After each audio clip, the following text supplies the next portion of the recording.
மாவட்ட தலைவர்கள், அந்த பகுதியில் இருக்கக்கூடிய அனைத்து ஒன்றிய நகர தலைவர்கள் புதிதாக பொறுப்பேற்றிருக்கிறார்கள். பொறுப்பேற்று இன்றைக்கு கட்சி வலிமையோடு பயணத்தை தொடங்கியிருக்கிறது. மிக விரைவில் மாநிலத்தினுடைய மாநில தலைவர் தேர்தல் மிக விரைவில் யாருக்காக தான் கொடுக்குறாங்க. ஷோவு கூட கொடுத்தாங்க, ஷோவு கூட கொடுத்தாங்க. சிவகங்கை மாவட்டத்தில் சாதிய தாக்குதல் மட்டுமல்ல, பொதுவாக திமுக ஆட்சியில் சட்டம் ஒழுங்கு என்ன பண்ணாலும், ஆனால் அதுக்கு பெரிய குறைகள் வந்து என்னன்னா, அது ஆட்சியை குறை சொல்லாம ஏதோ ஜாதிய பிரச்சனைகள் அது இது காவல்துறையை நிம்மதியாக இயங்க விடவில்லை. தமிழகத்தினுடைய காவல்துறையை நிம்மதியாக இயங்க விடாமல் செய்கிற நிகழ்ச்சி தான். காவல்துறையை தன்னிச்சையா இயங்க விட்டாங்கன்னா போதும். அது ஆளுங்கட்சியுடைய தலையீடு, தமிழ் திமுகவுடைய தலையீடு இருக்காது. நாம் தான் ஏன்னா போய் அதிகாரமற்ற ஒரு பதவியே இல்லாத அதிகாரமற்ற ஒரு இடத்துல போய் ஒரு டிஐஜி டிரான்ஸ்ஃபர் வாங்கிட்டு வர முடியும், ஐஜி டிரான்ஸ்ஃபர் வாங்கிட்டு வர முடியும். நாளைக்கு காலையில் 11 மணிக்கு போய் பாருங்க, பீச்சில் சபரீஷ் வீட்டுக்கு முன்னாடி எத்தனை டிஐஜி நிற்கிறான், எத்தனை எஸ்பி நிற்கிறான், எத்தனை டிஎஸ்பி நிற்கிறான்னு பாருங்க. அதுக்கே நிற்க மாட்டான். அவன் கையில் இருக்கிற பொட்டியை பாருங்க, இல்லாட்டி அவங்க வந்து ஆளு கூட வச்சிருப்பாங்க, சீக்கிரம் போய் ஏறிப்பார், ரெய்டு பண்ண, அவனை ரெய்டு பண்ண. டிரான்ஸ்ஃபருக்கு பணம் எங்க போய் அப்புறம் எப்படி அவங்க நீ இதை சட்ட ஒழுங்கு எப்படி பாதுகாப்ப? அப்ப நேர்மையான அதிகாரிகள் ஓரங்கட்டப்படுறாங்க. பணம் கொடுக்காதான் நேர்மையான பதவிக்கு வர முடியுது. யாரும் நான் ஓரங்கட்டப்பட்டாங்கன்னு நான் சொல்ல மாட்டேன். நேர்மையான அதிகாரிகளும் பணம் கொடுத்துட்டு தான் நேர்மையாக வரும். அது மாதிரி நிலைமை ஏன் தமிழ் சேலம்லாம் நேர்மையான அதிகாரிகள் நான் இல்லைன்னு சொல்ல மாட்டேன். எஸ்பி சொல்றீங்க, கமிஷனர் யார் வேணா வச்சுங்க. ஆனால் நான் நேர்மையானு சொன்னதுனால நாளைக்கு அவங்களை மாற்றிடக்கூடாது.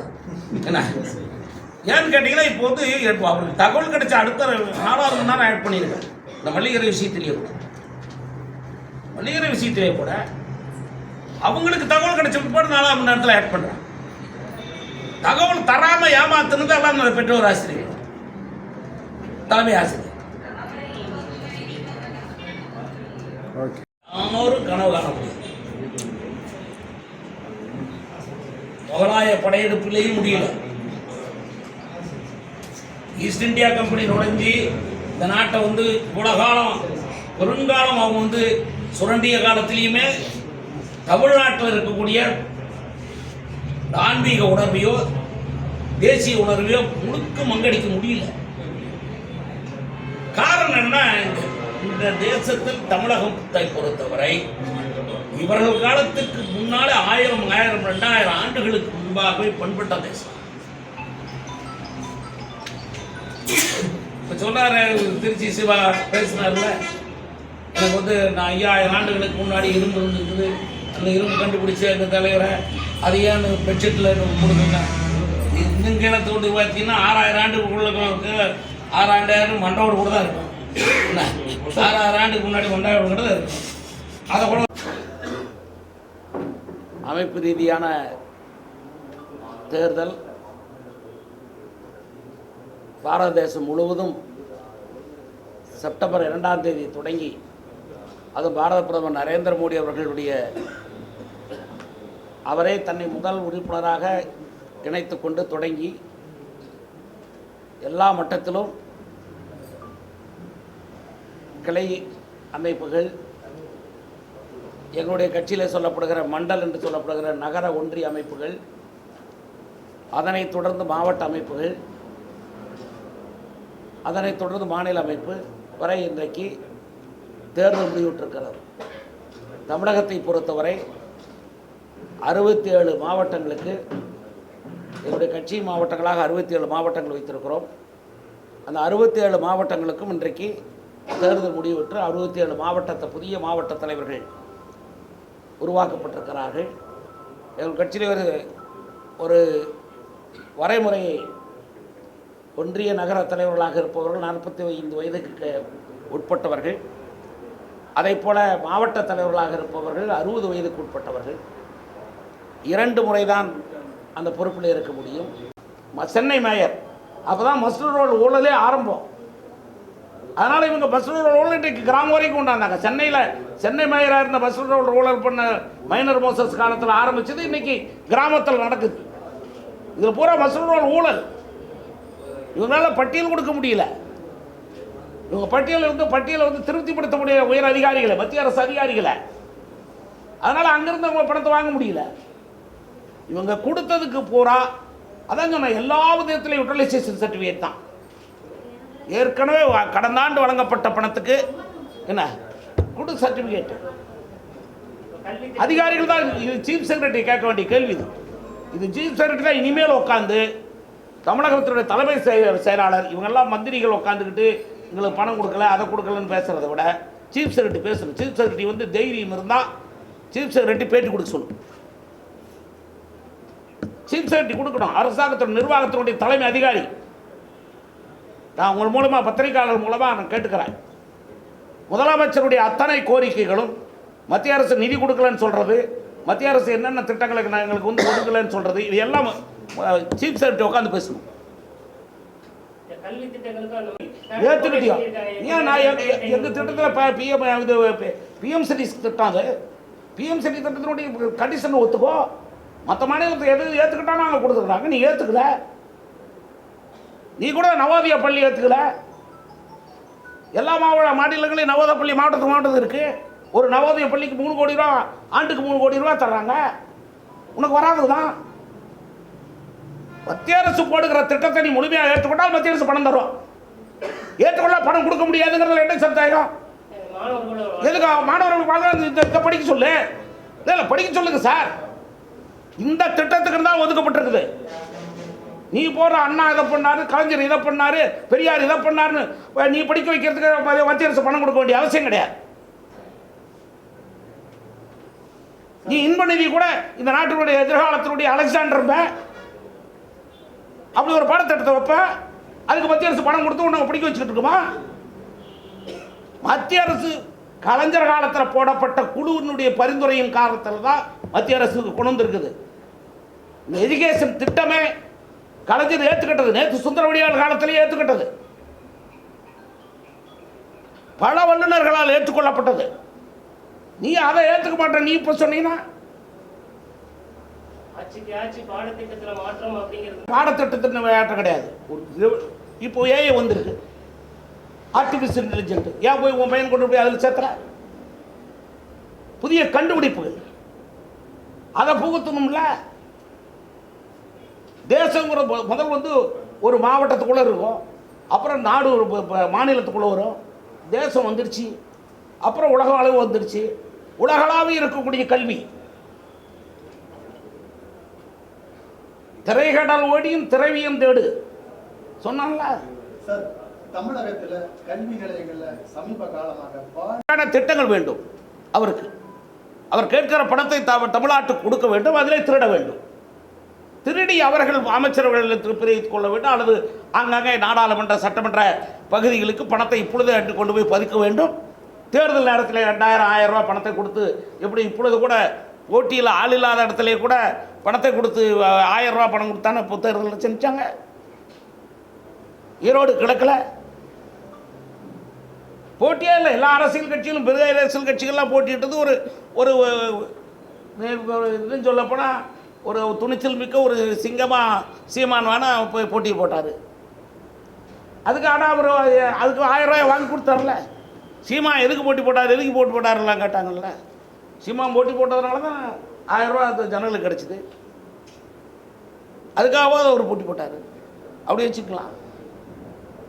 என்னென்னா இவங்களுக்கு என்ன, எதுக்காக சொல்கிறாங்க? எந்த திட்டத்தை கொடுக்கல, எதை மாற்றிட்டாங்க? இன்றைக்கு இந்தியாவில் அதிகமாக விவசாயிகளுக்கு இந்த ஆண்டுக்கு 6000 ரூபா கொடுக்குற திட்டம் தமிழ்நாட்டில் இருக்கிற விவசாயிகள் பெறுறாங்க. சரி, முத்ரா கடன் அதிகமாக பெற்றிருக்கக்கூடியது தமிழ்நாட்டில் அதிக குறிப்பிடர். முத்ரா கடன் அதிகமாக தமிழகம் பெற்றிருக்கு. அவங்களுக்கு இப்போ வந்து அதை டபுள் ஆக்கி 30,000 ஆக்கியிருக்காங்க. இப்போ அது வந்து பெனிஃபிட் கிடையாதா? சரி, 62,000 கோடி ரூபாய்க்கு இப்பொழுது மெட்ரோ திட்டம் நடைபெற்று இருக்கிறதே, நிறுத்திட்டாங்களா? தொடர்ந்து நடைபெற்றுக்கிட்டு தான் இருக்குது. செகண்ட் இன்ஸ்டால்மெண்ட், தேர்ட் இன்ஸ்டால்மெண்ட் போட்டு நடந்துக்கிட்டாங்க. புதிய திட்டங்களுக்கு பணம் கொடுக்கல, நீ புதிய திட்டங்களுக்கு நீ அப்ரூவ் கொடுக்கல. நீ லேண்டர்ல எடுத்து கொடுத்துட்டியா? பணம் மட்டும் இப்போ கேட்குற.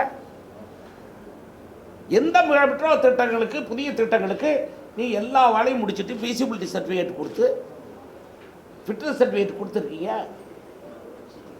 சரி, வெள்ள நிவாரண நிதிக்கெல்லாம் கொடுக்கப்பட்ட நான் பல முறை கேட்டுக்கிட்டு இருக்கேன்.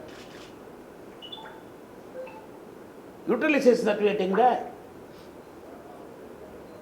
உபயோகப்படுத்த அந்த பணத்தை, வாங்கின பணத்தை உபயோகப்படுத்துவதற்கான சான்றிதழ் எங்க? என்னென்ன வகைக்கு கொடுத்துற? கட்டுமான பணிகளுக்கு உபயோகப்படுத்தினது என்ன? நீண்ட கால பலன் பெறுகிற வகையில் போடப்பட்டிருக்கக்கூடிய திட்டங்கள் என்ன? இல்லை சலுகைகளுக்காக கொடுக்கப்பட்ட திட்டங்கள் என்ன? புனரமைப்புக்கான கொடுக்கப்பட்டது என்ன? அல்ல வெள்ள தடுப்புக்காக நடைபெற்ற திட்டங்கள் என்ன? வரையறுத்து நீங்கள் கொடுத்துட்டீங்களா? கொடுத்த பணத்துக்கு பணம் கொடுக்கல. நாங்கள் கேட்டோம், யானை பசிக்கு சோளப்பொரி போடுறாங்க, வசனம் எழுதுறாங்க. போட்ட சோளப்பொரிக்கு, யானை பசிக்கு சோளப்பொரி தான் போட்டாங்கன்னு சொல்கிறீங்கல்ல. சோளப்பொரி இதுக்கு தான், இந்த சோளப்பொரி இவங்களுக்கு இவ்வளோ கொடுத்தோம், இவ்வளோ கொடுத்தோம். நீங்கள் பேச வேண்டிய இடம் ஃபைனான்ஸ் கமிஷன். அதைத்தான் மிக தெளிவாக நிதியமைச்சர் சொல்லிட்டாங்க. நீ பேச வேண்டிய இடம் ஃபைனான்ஸ் கமிஷன். அது தன்னிச்சையான பாடி. ஐஏஎஸ் ஆஃபீஸர், உங்கள்கிட்ட ஐஏஎஸ் ஆஃபீஸர் இருக்கா? உதவி சந்திரன் உனக்கு லஞ்சம் வாங்கி கொடுக்கறதுக்கு மட்டும் தான் உனக்கு செக்ரட்டரியாக வச்சுருக்கியா? யார் யார் டெண்டர் போடுறான், எந்தெந்த மந்திரிக்கு எவ்வளோ வாங்குறான், அதெல்லாம் வாங்கி கொடுக்கறதுக்கு புரோக்கர்களை ஐஏஎஸ் ஆஃபீஸரில் கொஞ்சம் சுற்றி வச்சுருக்கியா? அவங்களுக்கு என்ன வேலை? ஐஏஎஸ் அதிகாரிகளுக்கு என்ன வேலை? அவங்க போய் இப்போ டெல்லியில் பேசணும், ஃபைனான்ஸ் கமிஷனில் பேசணும், பிளானிங் கமிஷனில் பேசணும். பிளானிங் கமிஷன் தான் மாதிரி இது வந்திருக்கு. அங்கே போய் பேசுங்க. எந்தெந்த வகையில் எங்களுக்கு ஏன் கொடுக்கல? உங்களுக்கு என்ன உரிமை இல்லையா?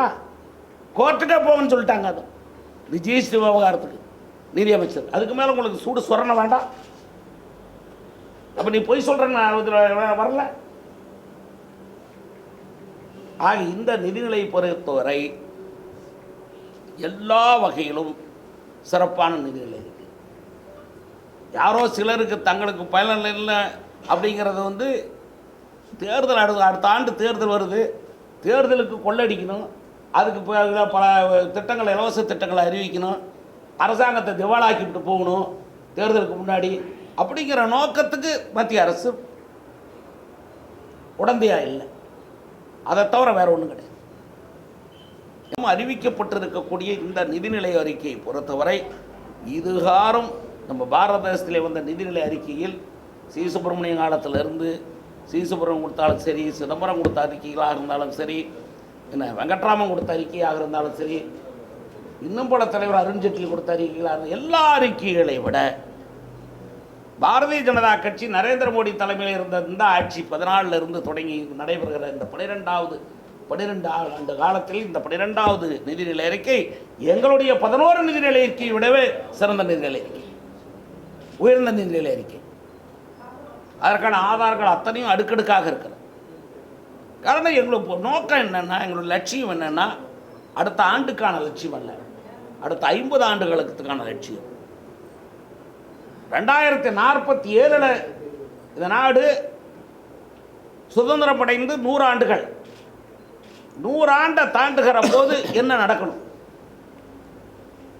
அன்றைக்கு இந்த நாடு 100வது சுதந்திர தினத்தை பார்க்கிற போது என்ன வளர்ச்சியை காண வேண்டும், எப்படிப்பட்ட கட்டமைப்புகளை நாம் காணப்போகிறோம் என்பதற்காக தயாரிக்கப்பட்ட நிதிநிலை. எங்களுக்கு தேர்தலுக்கு ஒரு வார்த்தை, அதற்கு இடையிலே நிதிநிலை அறிக்கையில் ஒரு வார்த்தை என்பதெல்லாம் பாரதிய ஜனதா கட்சியை பற்றி கிடையாது. தேர்தலுக்கான இயக்கம் அல்ல நாங்கள், இந்த தேசத்துக்கான இயக்கம். தேசத்துக்கான நிதிநிலை அறிக்கையை பாரத பிரதமர் தந்திருக்காங்க. கொடுக்கலாத இவங்க வாங்கி வச்சுக்கிட்டு இவங்க எல்லா இடங்களையும் ஊராட்சி ஒன்றியத்தினுடைய நிர்வாக பொறுப்பில் இருக்கிறது எல்லாம் திமுக, எல்லாம் எதையும் விடல. கோயிலுக்குள்ளே திமுக, பள்ளிக்கூடத்துக்குள்ளே திமுக, எதுக்கு எப்படி பெற்றோர் ஆசிரியர் கழகம்னு சொல்லிட்டு. ஆக திமுகவுடைய நிர்வாகிகள் எல்லா இடத்துலையும் இப்போ இந்த 100 நாள் வேலைவாய்ப்பு திட்டத்துக்கு வந்து வாங்கி கொடுக்கும் பஞ்சாயத்து போர்டு பிரசிடண்டில் 75% திமுகவாக்கால அவங்கள போட்டு உட்கார வச்சுக்கிட்டு அவங்க கொடுக்குற கணக்கு வீடியோ அது உள்ளாட்சித்துறை எங்கள் மத்திய அரசுடைய அதிகாரிகளாக இருக்கீங்க. இப்போ நீங்கள் ரோட்டில் பார்க்குற மக்களே யாருக்காக இருந்தாலும் கொடுக்குறாங்க. ஷோவுக்கு கூட கொடுத்தாங்க, ஷோவுக்கு கூட கொடுத்தாங்க. சார், இந்த சிவகங்கை மாவட்டத்தில் சாதிய தாக்குதல் மட்டும் அல்ல, பொதுவாக திமுக ஆட்சியில் சட்டம் ஒழுங்கு என்ன பண்ணாலும், ஆனால் அதுக்கு பெரிய குறைகள் வந்து என்னன்னா, அது ஆட்சியை குறை சொல்லாமல் ஏதோ ஜாதிய பிரச்சனைகள் அது இது காவல்துறையை நிம்மதியாக இயங்க விடவில்லை. தமிழகத்தினுடைய காவல்துறையை நிம்மதியாக இயங்க விடாமல் செய்கிற நிகழ்ச்சி தான். காவல்துறையை தன்னிச்சையாக இயங்க விட்டாங்கன்னா போதும். அது ஆளுங்கட்சியுடைய தலையீடு, தமிழ் திமுகவுடைய தலையீடு இருக்காது. நாம் தான் ஏன்னா போய் அதிகாரமற்ற ஒரு பதவியே இல்லாத அதிகாரமற்ற ஒரு இடத்துல போய் ஒரு டிஐஜி டிரான்ஸ்ஃபர் வாங்கிட்டு வர முடியும், ஐஜி டிரான்ஸ்ஃபர் வாங்கிட்டு வர முடியும். நாளைக்கு காலையில் 11 மணிக்கு போய் பாருங்க, பீச்சில் சபரீஷ் வீட்டுக்கு முன்னாடி எத்தனை டிஐஜி நிற்கிறான், எத்தனை எஸ்பி நிற்கிறான், எத்தனை டிஎஸ்பி நிற்கிறான்னு பாருங்க. அதுக்கே நிற்க மாட்டான். அவன் கையில் இருக்கிற பொட்டியை பாருங்க, இல்லாட்டினா அவங்க வந்து ஆள் விட்டு கூட வச்சிருப்பா, ஜீப்பில் போய் ஏறிப்பார், ரெய்டு பண்ண அவனை ரெய்டு பண்ண. டிரான்ஸ்ஃபருக்கு பணம் எங்க போய் அப்புறம் எப்படி அவங்க நீ இதை சட்ட ஒழுங்கு எப்படி பாதுகாப்ப? அப்ப நேர்மையான அதிகாரிகள் ஓரங்கட்டப்படுறாங்க. இல்லை, பணம் கொடுக்காதான் நேர்மையான பதவிக்கு வர முடியுது. யாரும் நான் ஓரங்கட்டப்பட்டாங்கன்னு நான் சொல்ல மாட்டேன். நேர்மையான அதிகாரிகளும் பணம் கொடுத்துட்டு தான் நேர்மையாக வரும். அது மாதிரி நிலைமை ஏன் தமிழ் சேலம்லாம் நேர்மையான அதிகாரிகள் நான் இல்லைன்னு சொல்ல மாட்டேன். எஸ்பி சொல்றீங்களா கமிஷனர் யார் வேணா வச்சுங்க. ஆனால் நான் நேர்மையானு சொன்னதுனால நாளைக்கு அவங்களை மாற்றிடக்கூடாது. என்ன ஏன்னு கேட்டிங்கன்னா, இப்போ வந்து அவருக்கு தகவல் கிடைச்ச அடுத்த 4வது மணி நேரம் ஆட் பண்ணியிருக்கேன். இந்த மல்லிகரை விஷயத்திலேயே கூட அவங்களுக்கு தகவல் கிடைச்ச பிற்பாடு 4வது மணி நேரத்தில் ஆட் பண்ணுறேன். தகவல் தராமல் ஏமாத்துனது எல்லாம் பெற்றோர் ஆசிரியர், தலைமை ஆசிரியர்.